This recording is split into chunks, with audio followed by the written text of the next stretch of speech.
Hey guys, this is John from Eart Guitars, and I'm going to be modding my Eart EGLP-512 guitar in black. Now I've already owned about 4 of these. I've sold 2, but of the colors they have a red, they have a tobacco sunburst, they have like a red sunburst, and they all have the same color knobs. So these knobs, they look excellent on all those other guitars, but on all those other colors, but on the black,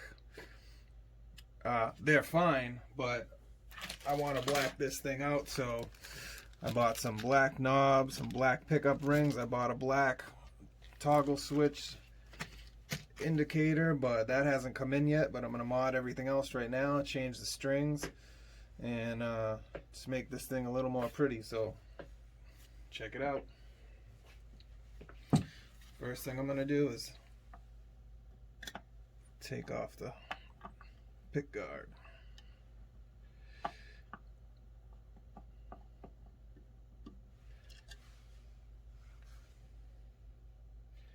Now, I also have the red EGLP, and I took the pick guard off that one as well.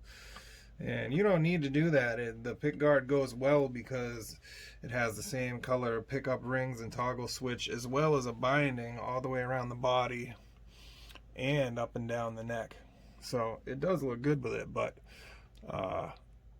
you can't argue with how good these finishes are. And now look at that. Why would you hide that finish? On some models it does look very good to keep this on, but on my 2, I prefer to take them off. I like the finish of the wood a lot. So my first order of business, I'm going to change these knobs.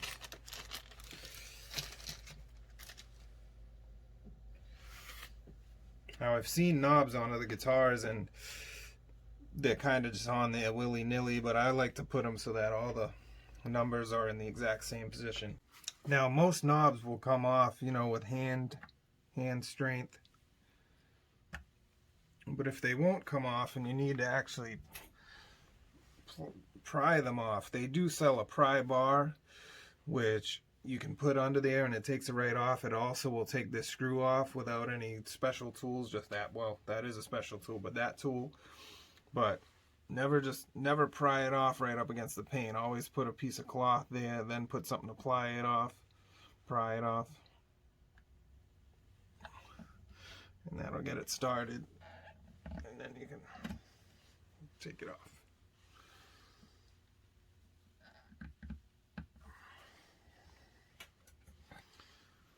Again, always protect that paint. Always, always, always.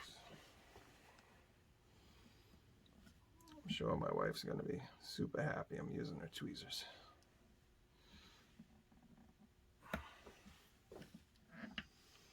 And that's it. Now, I have all these to 10.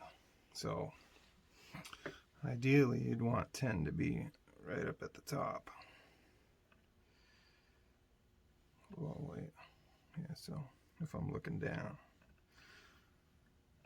I want the 10 about right there. And that's it. Looks better already. Now wait till I change out the rings. The toggle switch I'm not going to do today, but I'm going to change the strings and take the plastic off the pickups, and it already looks better. Next up, taking off the strings so we can get to the pickup rings.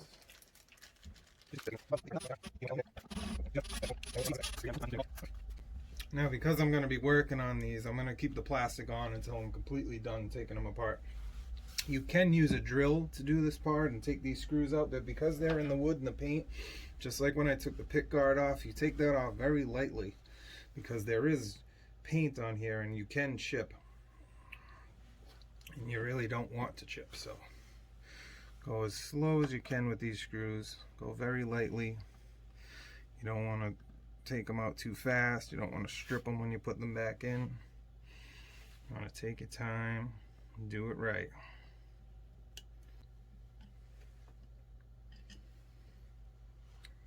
Like I said, you want to go slow with this. You don't want to strip these holes out. You want these holes to stay nice and tight. That's what she said. And remember the 6 P's. Proper preparation prevents piss poor performance.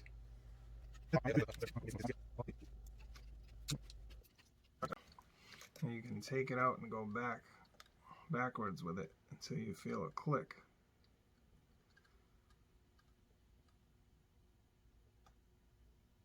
And it puts itself right in the thread. There's the click. Right in the thread.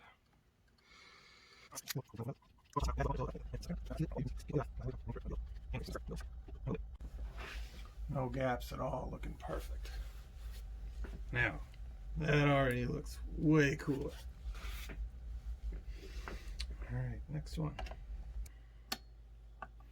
Again, extremely slow. Do not strip these holes.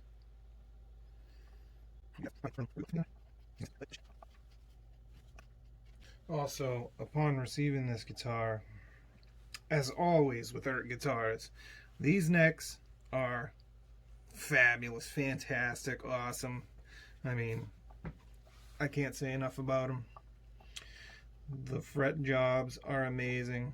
At the price point you pay for these guitars, you are not going to find stainless steel, polished, rounded edge frets that you can't even feel from the edge. Just perfect fretwork, perfect necks. And on my first EGLP-512, my red one, I went to intonate it and I might have moved 2 saddles, maybe a 1/4 inch, not even, and it was just perfectly intonated. And on this one, I played around with it for maybe a half hour, and it was perfect already. I didn't even need to touch this one. Alright, now neck pickup. Get yourself a little bit of slack.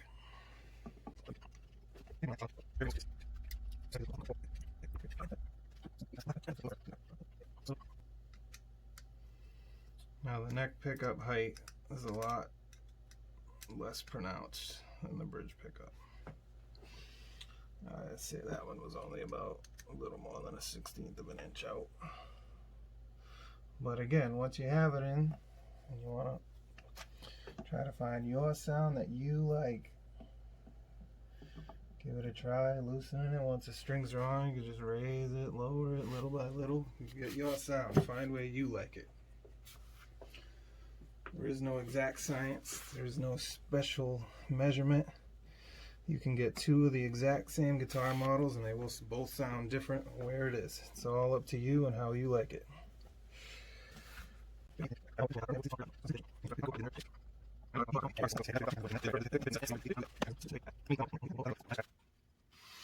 Well, I gotta say, I saw some reviews of these pickup rings, and it was on an ESP guitar, and the space between here was insane. This curve is almost exactly made for these pickup rings. There's not a space on either side. They fit perfect.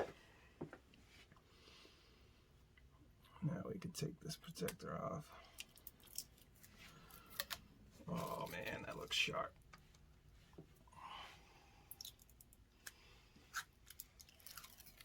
Oh yeah.